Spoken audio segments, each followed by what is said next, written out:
hacer una exploración sobre la doctrina de la sanidad divina en este momento es importante, más que todo porque la iglesia está dentro de una dinámica de hacer discípulos y de ganar personas.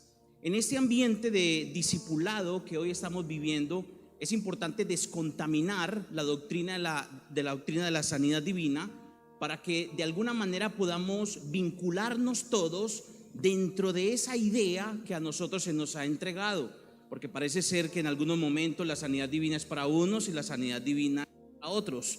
Entonces, cuando nosotros hacemos discípulos, es importante saber cuáles son esos aspectos importantes para nosotros poder ministrar esa sanidad divina hacia las otras personas, y de tal manera que la gente conversa y la gente no conversa, y la gente convertida al evangelio pueda disfrutar de esta bendición que nos dio el Señor Jesucristo.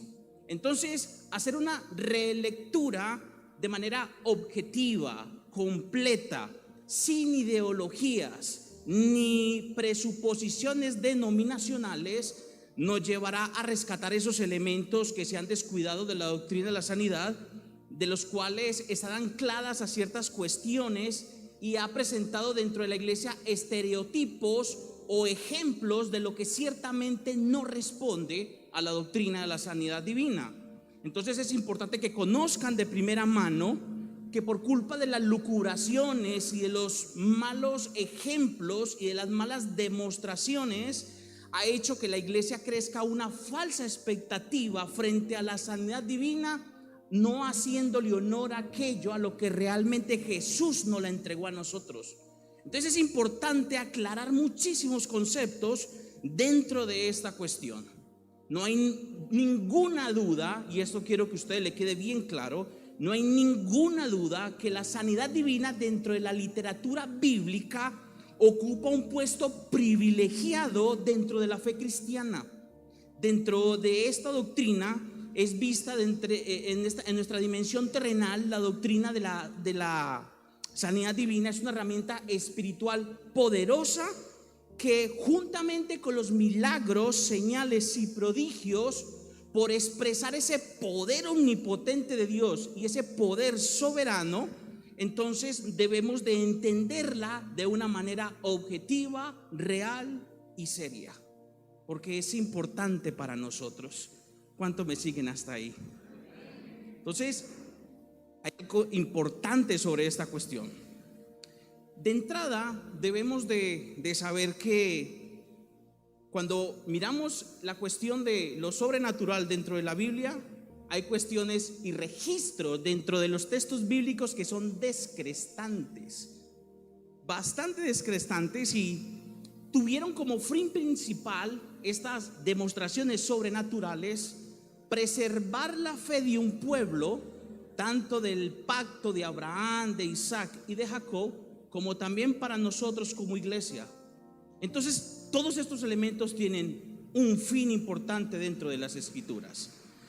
Entonces usted se preguntará, ¿cómo debemos nosotros de trazar la sanidad divina? Pues bueno, voy a darle algunas introducciones en base a la doctrina de la sanidad divina. Primero, la Biblia enseña sobre una instrucción objetiva del concepto. ¿Qué significa sanidad divina? Haciendo un corto rastreo dentro de lo que significa en los escritos bíblicos de lo que es la sanidad divina, podemos observar en Éxodo capítulo 15, versículo 22 al 27, un elemento bien importante sobre lo que es la sanidad divina. Moisés, como autor del Pentateuco, hace una mención muy especial dentro de este texto bíblico, donde habla sobre la fundación del concepto, la raíz del concepto y ese devenir o lo que llegará a ser la sanidad divina. A raíz de la cuestión esta de la prueba que hubo ahí en el desierto, la murmuración del pueblo cuando faltaba agua potable en el desierto de Shur, al ver que las fuentes eran amargas, Dios, en respuesta a la oración de Moisés, utiliza un pedazo de madero, lo tira al agua, el agua se vuelve potable. Ya ustedes han trabajado el concepto, el agua se vuelve potable y de ahí nace el concepto de yo soy Jehová Dios, tu sanador. De ahí es donde sale el concepto yo soy Jehová Dios, tu sanador. Aquí voy a ser un poquito técnico y quiero que en estos primeros puntos me preste mucha atención, porque para yo poder derribar unas cuestiones que al final lo voy a hacer, necesito que me preste mucha atención. O sea que la sanidad divina que inicia en ese punto, ¿quién es el que se revela como el sanador? Dios. Yo soy Jehová Dios, tu sanador. Entonces el sanador por excelencia es el Señor. Eso hay que tenerlo muy claro. Dentro del concepto hebreo, esa palabra sanador significa médico, arreglar, reparar, curar. Él es el Señor médico, el que repara, el que levanta, el que cura y el que sana.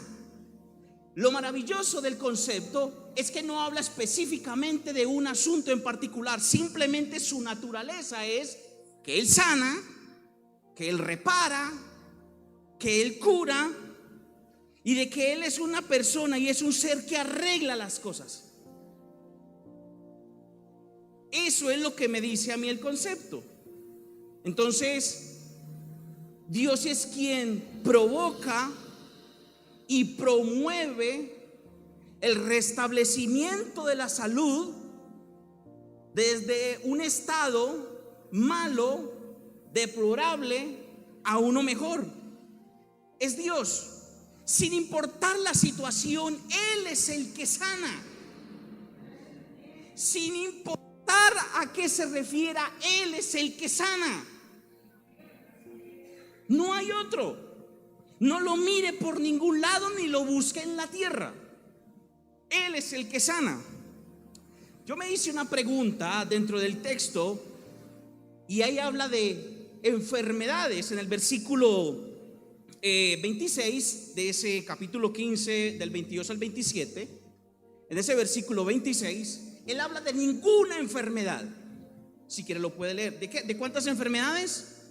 De ninguna enfermedad tocará al pueblo de Israel. Y esa palabra enfermedad ahí es malestar o alguna cosa que altere la salud. O sea, yo soy el médico, dice el Señor, yo soy el que sano, yo soy el que reparo. ¿Qué reparo y qué sano? Cualquier malestar o cualquier cosa que esté alterando la salud del pueblo. Yo le daría un aplauso y un fuerte al Señor por eso.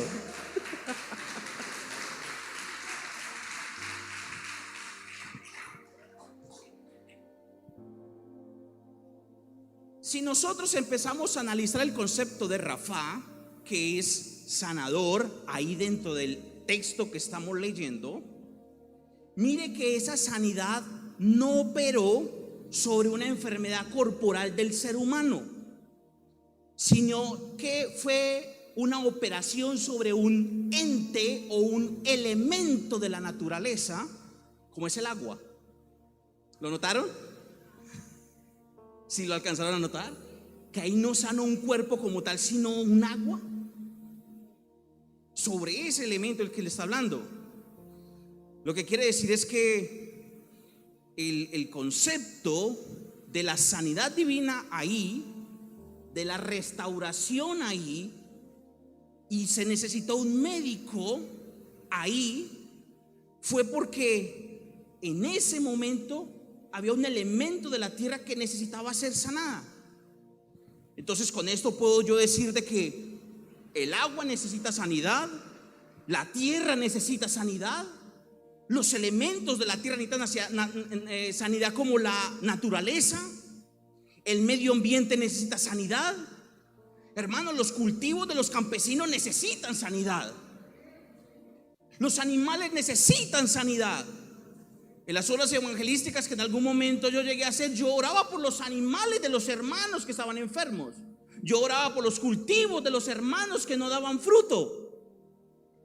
La sanidad divina opera en ese orden ecológico también dentro de y a favor del ser humano. Dios también obra la sanidad divina desde esas perspectivas. Aquí sanó el agua, pero también puede sanar muchísimas cosas. Por eso yo dije al principio, no lo podemos anclar solamente al tema del cuerpo, porque Dios es más amplio en el asunto. Para afirmar más mi argumento sobre que Dios sana también los entes de la naturaleza, en el segundo libro de Crónicas, capítulo 7, versículo 14, el Señor le dice a Salomón cuando levantó el templo y termina su oración. El Señor responde a Salomón y le dice: si se humilla mi pueblo sobre el cual es invocado mi nombre, y oran, buscan mi rostro y se vuelven de sus malos caminos, entonces yo iré desde los cielos, perdonaré su pecado y sanaré. O sea que la tierra necesita sanidad. ¿Usted cree que la oración que hizo la hermana por Colombia no necesita sanidad divina ahí? Aló. Colombia necesita sanidad divina, mis hermanos. ¿Y sabe qué es lo más poderoso de todo esto?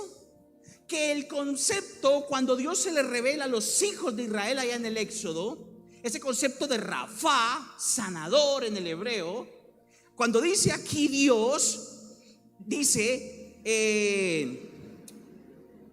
y sanaré su tierra, esa palabra sanar también es Rafá. O sea que el Dios que se le reveló a Moisés fue el mismito que se le reveló a Salomón y le dijo: la tierra necesita sanidad. O sea que no hay un cambio entre tiempos. No hay un cambio entre tiempos. El mismo que sanó atrás es el mismo que se le reveló a Salomón y le dijo: si oran, si humillan, esa área de medicina que yo tengo, esa labor mía de médico, esa labor mía de restaurador, yo la traeré sobre el pueblo. Yo mismo lo haré cuando vengan a este templo, cuando vengan a este lugar. Y el contexto es muy hermoso, porque Salomón oraba al Señor y le decía: Señor, si el pueblo ha perdido, Señor, si el pueblo ha fracasado, él decía: que vengan al templo, que yo los voy a sanar y yo los voy a restaurar y yo los voy a levantar, porque yo soy Jehová Dios, tu sanador. Aleluya.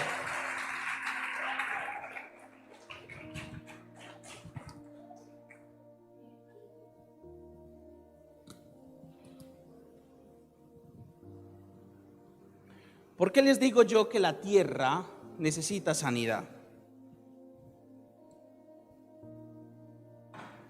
El único bien que en este momento tiene la tierra es Cristo y los hijos de Dios. ¿Lo sabían? Ese es el único bien que hay ahorita en la tierra: Dios y los hijos de Dios. Quítele a Dios y a los hijos de Dios de la tierra y no queda nada.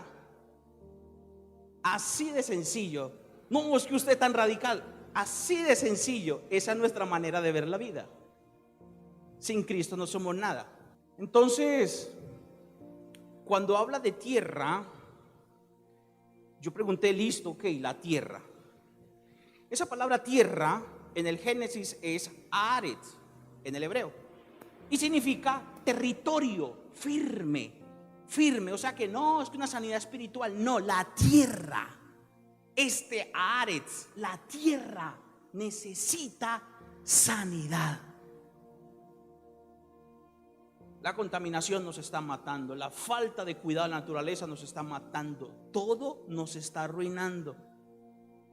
Y necesitamos que el médico, a través de su iglesia, restaure la tierra. Eso por ese lado. Segundo, dentro de esta idea, de esos elementos introductorios de la sanidad divina, también quiero mostrarles otros alcances de la sanidad divina, otras facetas, otros aspectos, otros fines de la sanidad divina. Préstele mucha atención a esto. En Isaías capítulo 53, versículo 4 al 5, dice: ciertamente Llevó Él, ya saben quién es Él, ¿cierto que sí? Claro. Ciertamente Él llevó nuestras enfermedades y sufrió nuestros dolores. Nosotros le tuvimos por azotado, por herido de Dios y abatido. Mas Él, herido por nuestras rebeliones, molido por nuestros pecados, el castigo de nuestra paz fue sobre Él, y por su llaga fuimos nosotros curados. ¿Sabe qué es lo impresionante de todo esto? Que esa palabra curados ahí en el hebreo también es Rafa. Es lo mismo. O sea que Él es médico de la naturaleza, o sea que Él es médico del medio ambiente, pero también Él es médico de nosotros. El concepto no se ancla en un punto específico. O sea que Él es el médico de su pueblo. Él es el que restaura su pueblo. Él es el que levanta a su pueblo. Ahora, ¿de qué orden de sanidad divina está hablando ahí el profeta Isaías? Tremenda profecía se soltó Isaías, que todo el mundo lo decía, ¿y dónde está? No, Él. Tremenda profecía se soltó ahí Isaías. Pues bien, Pedro, en la primera carta del apóstol Pedro, capítulo 2, versículo 24, él intentando entender el asunto de la salvación, cómo se fue entendiendo a través de los tiempos, él llega a la conclusión en ese versículo y dice: quien llevó él mismo nuestros pecados en su cuerpo sobre el madero, para que nosotros, él entendió a Isaías diciendo, para que nosotros que estábamos muertos en los pecados, vivamos para justicia, y por cuya herida, la herida es todo el cuerpo, todo su ser de Cristo, esa la herida, esa la llaga, dice que por causa de que Cristo se volvió así, todos nosotros, aterriza el concepto y le dice, nosotros como iglesia fuimos todos curados. Todos fuimos curados. Todos. Y uno dice, espere, hermano, espere. ¿Ya están digiriendo un poquito? Espere.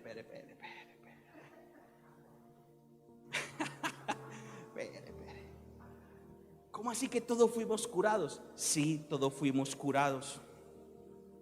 Esta sanidad que está hablando ahí, donde el cuerpo de Jesucristo se volvió en ofrenda para salvarnos a nosotros del pecado, de la caída, para que haya salud dentro de nosotros.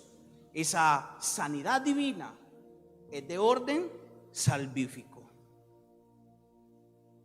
O sea que la sanidad divina no solo operó en Moisés de esa forma, sino que a través de Isaías, Pedro entiende que la caída del hombre es un problema de salud muy grande. Un problema de salud que toca el cuerpo, el alma y el espíritu.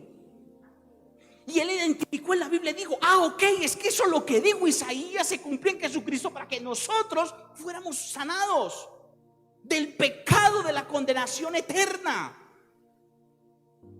Uy, mi hermano, nosotros los que estamos aquí todos hemos gozado de esa bendición. Cuando Dios nos salvó a nosotros por su gracia y su misericordia, esa sanidad divina vino sobre nosotros, y hoy podemos decir que somos sanos del pecado por la gracia de nuestro Señor Jesucristo.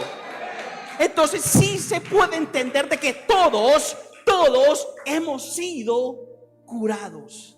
Todos. No hay nadie que deba de estar triste dentro de esta iglesia al decir, Señor, es que no he recibido el beneficio de la sanidad. Desde el momento que naces de nuevo, has recibido a Cristo en tu corazón como la esperanza de gloria, y has recibido sanidad en tu vida, en tu alma y en tu ser. Por eso andas feliz, por eso andas contento dentro de la presencia del Señor. Y esa felicidad que tienes adentro es porque la mano sanadora del médico de los médicos tocó tu corazón, tocó mi corazón y tocó la iglesia. Entonces no son solamente dos o tres cosas. Mire que van varias. Ok. Entonces, aquí quiero explicarles una cosita. Que esa palabra utilizada por Pedro, sanados, es la misma palabra en griego. No se la voy a mencionar. Ahí no hay enredo, no hay lío. Esa misma palabra que escribe en griego, sanados, ahí Pedro, es la misma palabra que utilizó la Septuaginta o la traducción del hebreo al griego, ¿sí? El hebreo al griego, para reemplazar Rafa. O sea que lo único que hubo de cambio en el concepto fue un tema idiomático, no de esencia. O sea que Rafa sigue trascendiendo. Hoy sigue siendo: yo soy el Señor, tu sanador. No ha cambiado. El Señor está mostrando otros alcances de este elemento. Es muy particular que Jerónimo, el traductor de la Vulgata latina, primero fue hebreo, después griego, y después Jerónimo, por ahí en el año 350 después de Cristo, cogió los textos bíblicos y los tradujo al latín. Ahí en ese punto, cuando se habla de salud, como la sanidad divina opera sobre todo aquello donde la salud está alterada, es increíble que Jerónimo traduzca salud o salus en latín y dice que salus es salvación. O sea que todo aquello que altera la salud, todo aquello que altera la salvación, ¿la entendieron? La salvación, eso necesita sanidad divina. Increíble. Por eso Agustín le decía a Jerónimo: cada palabra que tú redactes y que tenga una variación en el tiempo idiomática, explíquemela en la parte de abajito. Ustedes ven sus Biblias que aquí explican cosas.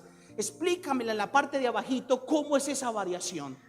O sea que todo aquello, todo aquel que vea una variación en la salud necesita de Jehová Rafa. ¿Usted ven al pueblo, al mundo perdido? Necesitan a Jehová Rafa porque hay una variación en la salud.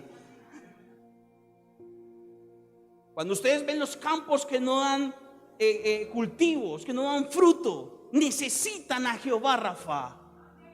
A nosotros nos odia el secularismo porque en la antigüedad el cristiano penitente oraba por los cultivos. Y la ciencia dice: no necesitamos de Dios para que los cultivos crezcan. Aquí tienen los abonos, aquí tienen esto, no necesitamos que llueva. Nosotros damos esa idea a través de los resultados de la ciencia. No necesitamos a Dios. El problema más grande que tiene el mundo es empezar a haber sacado a Dios de todos sus contextos. ¿Qué problema tan grande ese? Y eso nos lleva a problemas morales, problemas sociales, problemas culturales, etcétera. Dentro de esa interpretación de Pedro que hace en primera de Pedro capítulo 2:24, donde dice: por su herida todos fuimos curados, sanados, da a comprender de una vez más, mis hermanos, y aquí es donde yo más le estoy martillando, de que la sanidad divina no responde única y exclusivamente a problemas del cuerpo. No responde solamente, eso es fragmentar la doctrina. Entonces, aquí hemos visto hasta el momento de que se ha expuesto que hay una enfermedad espiritual, que hay una enfermedad del alma, que hay una enfermedad que se llama pecado, y la sanidad divina vino gracias a sacrificio divino de nuestro Señor Jesucristo como una ofrenda de redención para el hombre. Entonces debe de haber gozo en nuestro corazón, porque ciertamente, mis hermanos, por su llaga fuimos curados. Yo les dije a ustedes que iba a hacer una pequeña relectura. Ya salimos del Antiguo Testamento, ¿se acuerdan?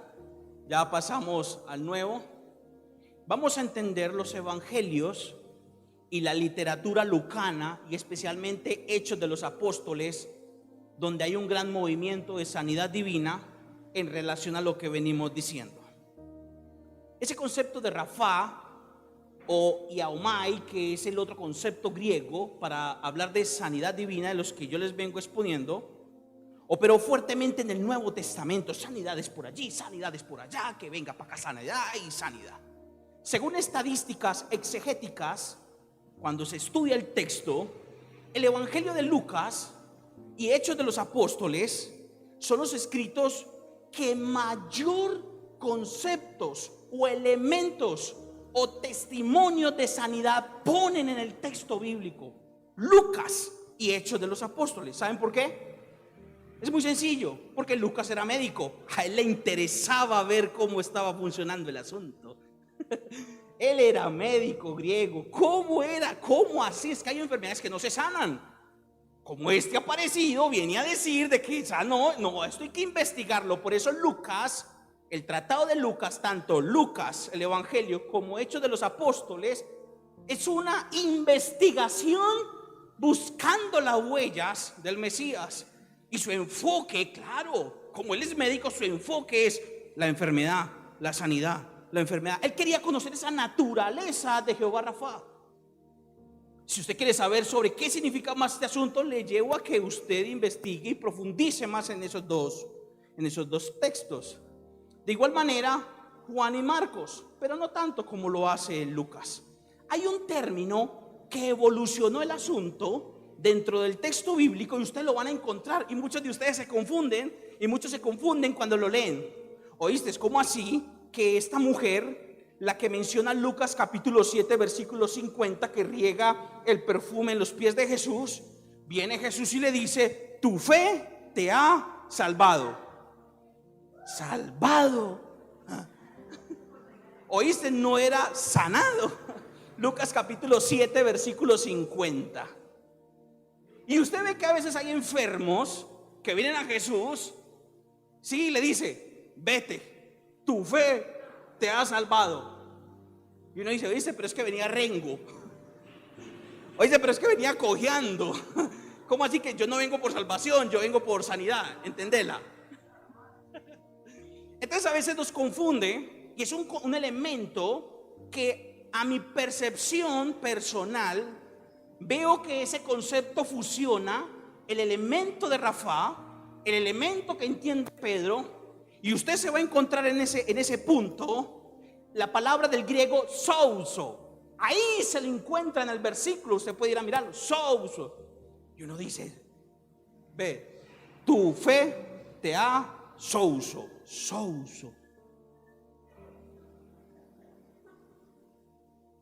Donde él le diga: ve, tu fe te ha Rafa. Uno dice: ah, por ahí sí, pero souso. La cuestión de la evolución del concepto es que fusiona los dos elementos que le vengo diciendo, el de Rafa y el otro que menciona Pedro. Y cuando usted va y mira el concepto, vete, tu fe te ha salvado. ¿Qué palabrota tan inmensa le acaba de entregar el Señor Jesucristo?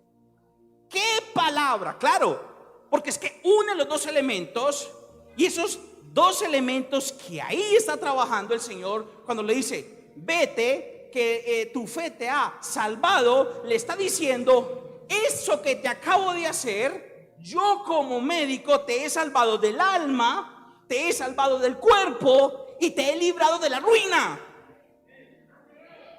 Cuando le dice: tu fe te ha salvado, le dijo esas tres cosas a la misma vez.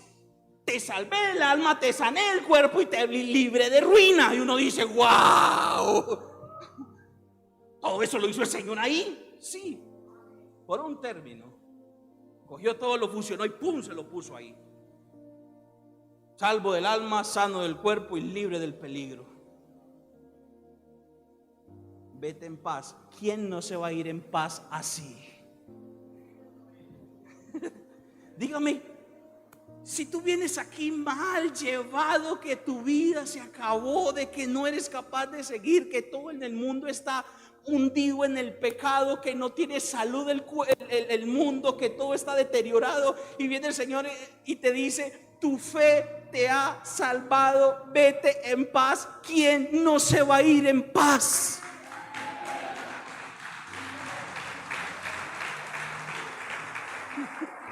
¿Quién no se va a ir en paz? ¿Quiere que le recuerde ese momento?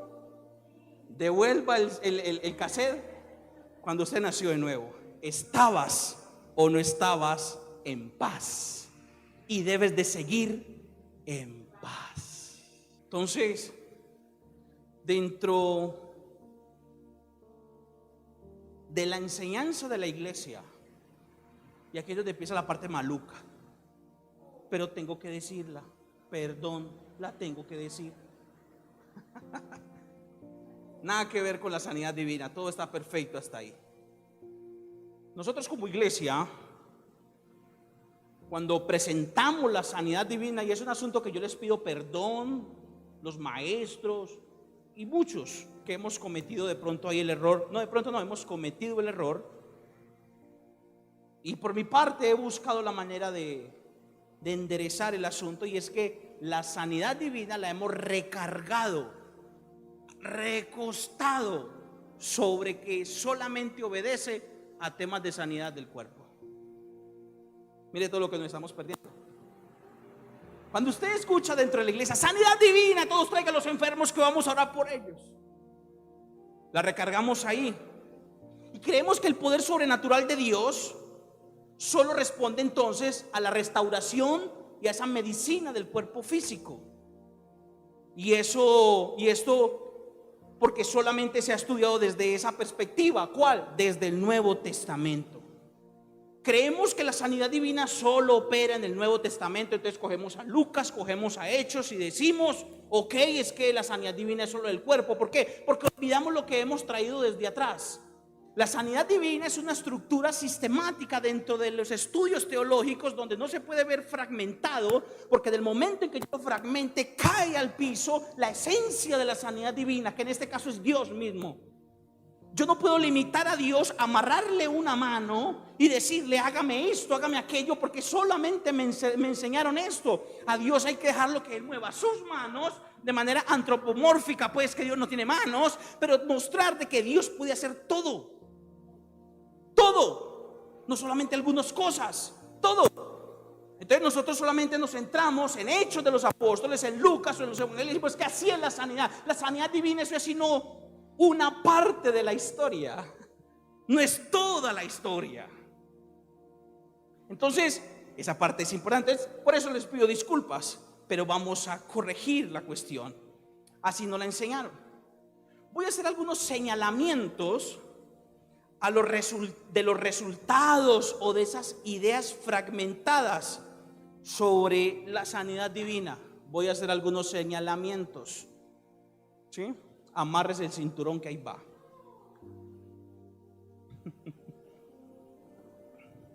Voy a hacer algunos señalamientos. El primero, dentro de este tercer punto, algunos señalamientos. Primero, cuando se cree que la sanidad divina solamente es con temas del cuerpo, se empezó a crear dentro de la iglesia, no de ustedes, no, de la iglesia. Yo les dije que íbamos a descontaminar el asunto. Dentro de la iglesia se ha creado una categorización de creyentes, haciendo a unos más espirituales que a otros por el tema de la sanidad divina. Porque miran la sanidad divina solo como un don. Aquí yo no les estoy hablando del don. Entonces creemos de que se ha dado ese poder de sanidad divina a un don específicamente a alguien dentro de la iglesia, y mirarlo así es una conclusión muy pobre y muy irresponsable de lo que realmente es la sanidad divina. Creer que solo es un don que responde a una oración de algunos dentro de la iglesia. Pensar que Dios sana por medio de alguien solo porque ayunó, entonces la unción le creció y por eso esa persona sana. Eso es un error. Eso es un error que no hace justicia al principio que venimos estudiando. no hace honor a ese principio de la sanidad divina, de que el sanador es el Señor. Aleluya. El sanador es el Señor. Que Dios utiliza a alguien, claro, nadie cualquier hermano, eso no es de categorías. No, es que hermano, tú cuando ayunaste 40 días y 40 noches, aleluya, hay que ponerte la alfombra roja. No, mis hermanos, la sanidad divina no responde a tu tiempo de oración ni a tu tiempo de ayuno, responde a la naturaleza del Señor. Él es el sanador. Que Él te utilice es otra cosa. Entonces bájate las credenciales y bájate de ese pedestal, porque no es así. Entre más ayuno, más humildad. Entre más oración, más humildad, más siervo. A mí me encanta que el único título que a mí me gusta dentro de la Biblia, el único, siervo inútil. Y sabe que lo más tremendo, que entre más estudio, más aprendo, más el Señor dice: y cuando hayas hecho lo que se te mandó a hacer, o sea, cumplió, siervo inútil eres. Y yo, ay, qué genial.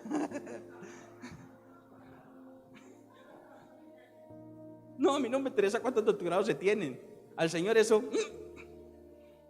hizo la tarea, sí, siervo inútil. Allá usted no va a llegar: Señor, es que yo eché demonios. Perdón. ¿Echó o eché?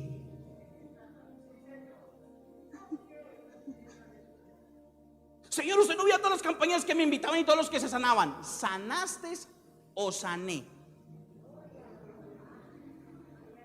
Entonces váyase ubicando por ahí.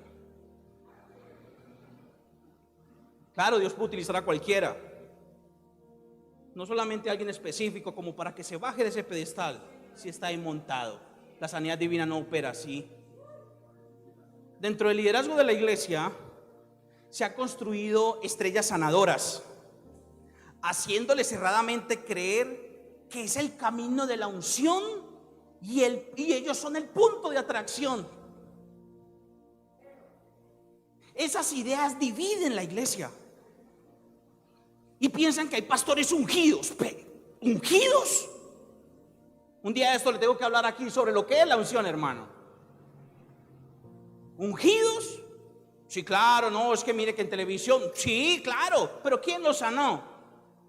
¿Y quién los puso ahí arriba? Lo que pasa es que el hombre todavía sigue buscándose armarse becerros de oro en el desierto. Estos son los dioses que te sacaron de Egipto. No. Nuestro Dios no se ve. Entre más arriba, menos te ves. Aquí el asunto es que Cristo crezca. Y yo, ¿qué ejemplo nos da Juan el Bautista? No, yo no, él.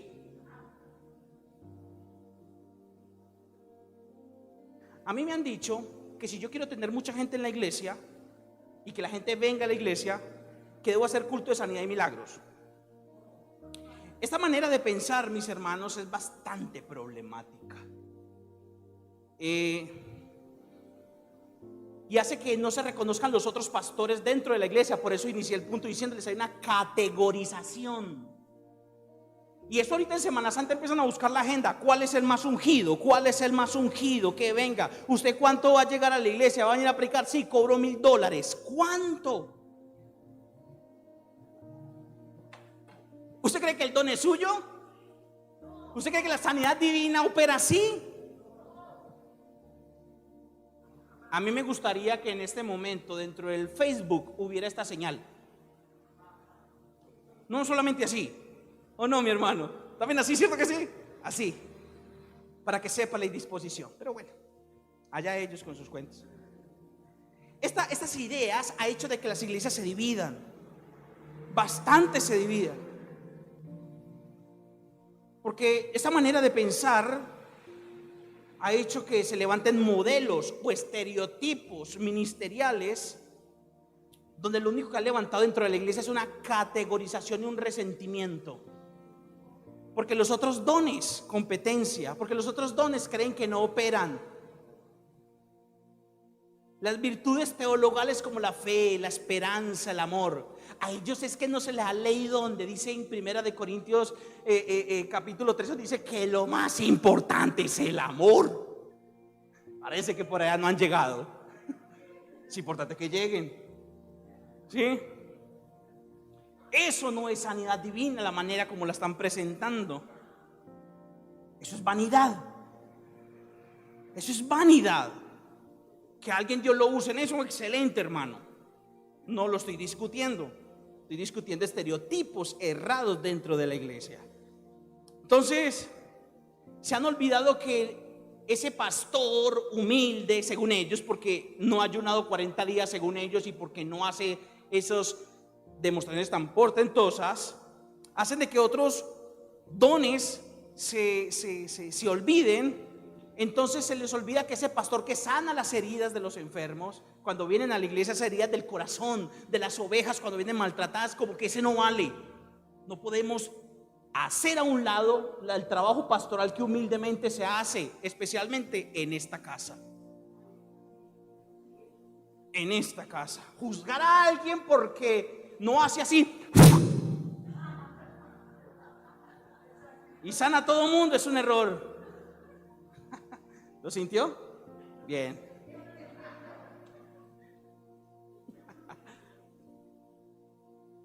Pensar así, de esa manera, de llamarse ungido, ya voy terminando, se me fue el tiempo, qué pena con ustedes. Ya voy a acabar. Uy, no. Allá está la pastora, hermano. Ya voy a terminar. No, ya va. Pensar así, mis hermanos, de esa manera, eso no es evangelio. Escuche, pensar así de esa manera, eso no es evangelio. Es una ola, como la del mar, herética, carismática, mutiladora del evangelio completo. ¿Quieren plata? Trabajen. ¿Quieren reconocimiento? Estudien. Pero no utilicen algo tan solemne como la sanidad divina para conseguir plata o para promocionar sus vidas. Eso no se hace. Apoyado de ambientes espirituales, musicales, rítmicos, místicos, que no son sino a veces obstáculo, y de una preparación que no viene al caso. ¿Quieres demostrar tú realmente que tú sanas la gente, o más bien que Dios sana a la gente? Pues predica el evangelio, preséntales a Cristo, para que los que están enfermos de esa enfermedad que nos viene persiguiendo, que se llama pecado, sea realmente sanada por la llaga de Cristo. Todos podemos llevar sanidad, todos podemos llevar esa sanidad. Nosotros crear estereotipos dentro de la iglesia, pensar de que si la iglesia no ostenta las sillas de ruedas en el altar, entonces aquí no hay sanidad. Eso no sirve, eso es un error. Aquí hay sanidad, este domingo hay sanidad, el domingo pasado hubo sanidad, los miércoles hay sanidad, todos los días que vengamos a la iglesia a orar, el ayuno, la vigilia, hay sanidad del Señor para nuestro corazón.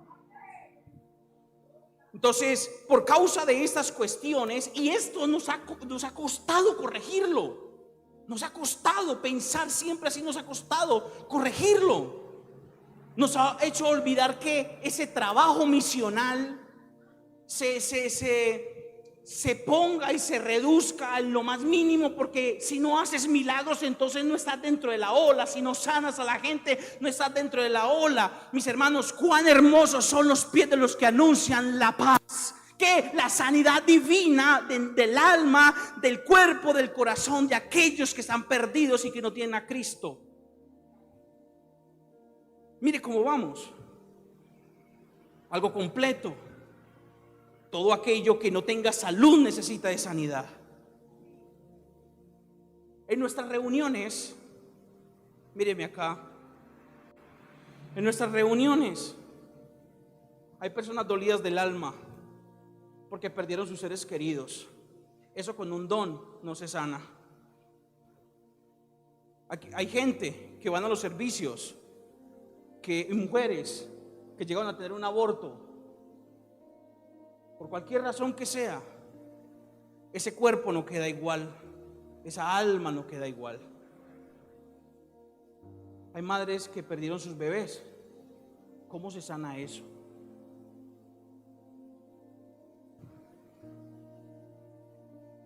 Esa hija que perdió a su papá, a su mamá por cáncer, ¿cómo cree que quedó esa alma? ¿Cómo cree? ¿Eso se sana yo levantando las manos y haciéndolo caer? No. Hay enfermedades que golpean el alma y golpean el corazón. Una violación, hay cosas que golpean el corazón. Eso no lo subimos a un nivel especial, porque no promueve mi ministerio, porque solamente se trata en las oficinas pastorales, en el secreto, y eso no sale en televisión. ¿Qué hacemos con esa gente? ¿Qué hacemos? ¿Me ayudan con el piano, por favor, para ir terminando? Gracias. ¿Sabe qué es lo más tremendo de todo esto? En que hay muchos corazones dolidos dentro de la iglesia. Muchos corazones dolidos dentro de la iglesia, porque una vez les prometieron que Dios sanaba todo, y ellos se dan cuenta de que ciertamente Dios sana todo, pero lo que les prometió este famoso nunca los sanó. Qué contradicción, ¿no? Nunca los sanó.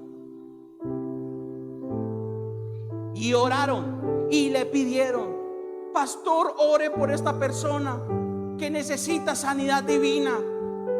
Y ahí estaba puesta su confianza en esa capacidad que él cree que tiene. Pero se le olvidó que el que sana no es él, el que sana es el Señor, conforme a su voluntad.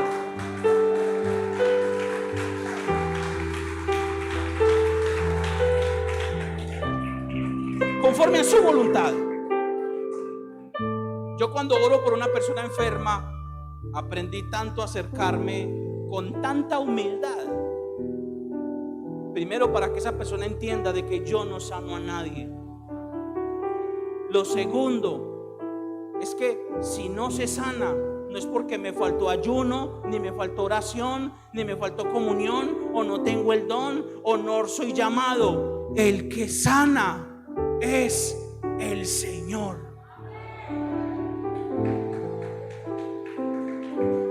Ese es el que sana.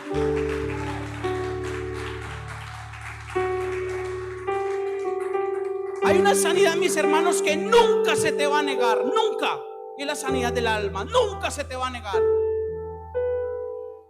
Y no necesitas buscarme, de rodillas: Señor, reconozco en mi corazón que eres mi Salvador. El Espíritu de Dios viene y te sana esos dolores, esa tristeza, esa angustia de años, esa carga de pecado, ese resentimiento, ese dolor, esa dureza de corazón. Él la sana. Esa es la importante.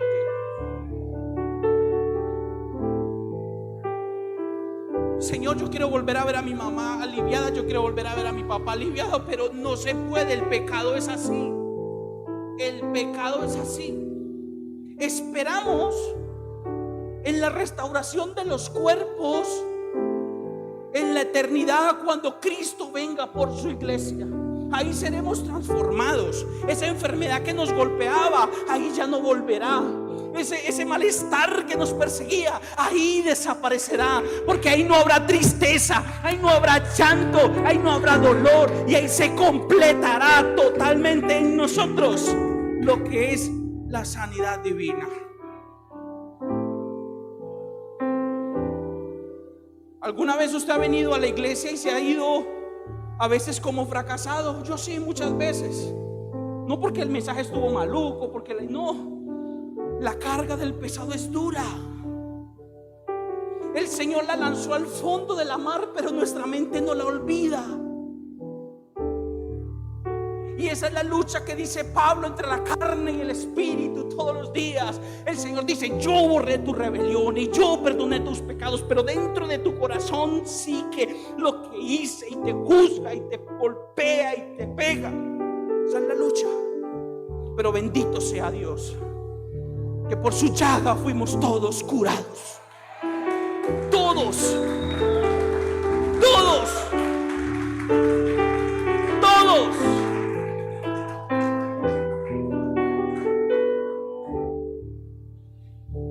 Yo creo que podemos ir en paz, ¿no? ¿Cierto que sí?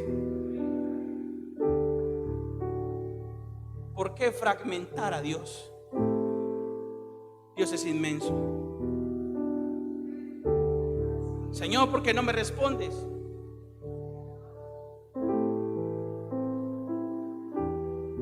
Señor, ¿por qué no se sanó? Hace un año yo tenía a mi mamá en la UCI. Hace un año, 14 días en la UCI estuvo. Cuando yo la vi salir en esa ambulancia, yo le dije: Señor, ahí está en tus manos. Te verá, todos nos vamos a morir. Pero yo no quería que mi mamá se muriera así, porque mi mamá se cuidó mucho. Ahí se fue. Muy duro. Muy duro. Muy duro. Y tenía un montón de gente. Los pastores aquí oraron por mi mamá. Gracias por eso. Me preguntaban: ¿crees que tu mamá se va a sanar? No sé. Has orado mucho. Porque no depende de mí, mi hermano. Depende del Señor. Si la sana, amén. Si no la sana, amén. Es igual. Porque nosotros pretendemos que una vida se aferre a esta vida cuando a veces Dios está llamando? Cuando pasa la experiencia, coloco yo en mi muro de Facebook, porque muchos pueden decir: es que oramos mucho. No, ella se sanó. No. Hoy la misericordia de Dios se manifestó para bien, en favor de su gloria. No favor mío, sino de su gloria. De su gloria. Si hoy se sanó, no se lo debemos a nadie en la tierra, sino a Cristo. Pero debemos de entender que algún día morirá. Lázaro, todas las resurrecciones, todos los enfermos y todos los que sanó Jesús y apóstoles, hoy no están, porque el fin de la muerte de Cristo no solo es una demostración sobrenatural, sino la salvación de las almas.